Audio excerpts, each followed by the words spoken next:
stilling. "Be careful," he had said. "It's fragile. See the soft lead? It bends. It can break." She wondered why she hadn't perceived that conversation then, the same way she did now, as a shrill and distant warning. Instead, she had only smiled at him, smiled and said that she knew this, that, of course, she understood. Glancing around her, she took a quick calculation of what had sold, what still remained. The strongbox in her lap held over $700 at last count. She could easily believe that half of the people in the town had stopped by at some point to browse, if not to buy. The fishing tackle and his grandfather's bamboo fly rod had been among the first things to go. All of his suits were gone. The head teacher at the nursery school had bought every last uniform, saying the 4-year-olds loved to play policeman, and wouldn't this be a wonderful addition to the dress-up corner? The only things left were his boxer shorts.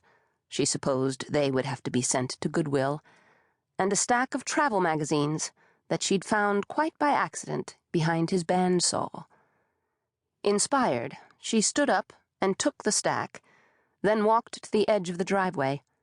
She handed the one on top, blue ocean, white beach, 200 top Caribbean hotels, to a man with a little girl in tow. "Thank you for stopping by," she said, offering the magazine like a theater playbill or a parting gift. At 5:10, she sat down on her folding chair. She remembered reading once about tribal Indian societies, centuries earlier, in which women had the power to divorce a husband simply by stacking his shoes outside a teepee. She pressed her knees together and tried not to think about the sun that was blinding her eyes and giving her a headache. Her husband drove up at 5:26. "Hi," he said. "I made good time." She didn't say anything. He glanced at the overturned boxes, the pile of underwear to the left of her feet, the bare-strung clothesline, the box on her lap. "Getting rid of some stuff? It was a good day for a garage sale." She didn't turn to face him as he gave her a strange look and walked into the house. She counted how many breaths it took before he thundered down the stairs and out the door to stand in front of her. His face was red with anger, and he blocked out the low sun so that the edges of his hair and his shoulders seemed to be on fire. "I'm sorry," she said coolly, coming to her feet. She gestured gracefully around the lawn. "There's nothing left."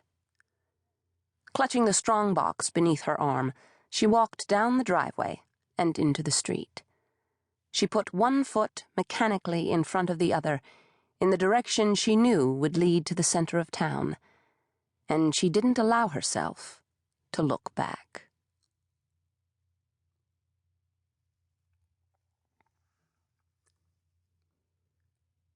Part 1.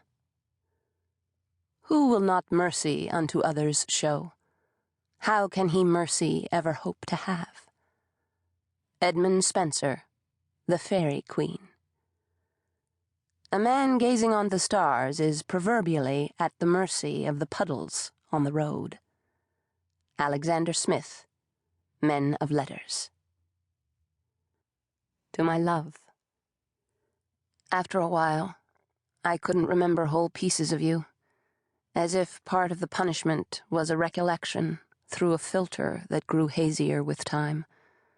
On certain Sunday mornings when I dreamed you, I couldn't picture what your teeth had looked like, or the exact curve of your jaw where it fit in my hand.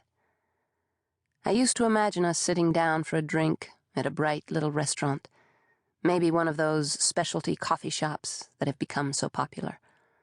I swear I could smell the blended beans and the starch of the white napkins, even the milled soap that you would have used that morning. I was able to see your easy smile, which always seemed to startle its way across your face. Your smile, but not your teeth, and the way your fingers tapped a light tattoo against the mug.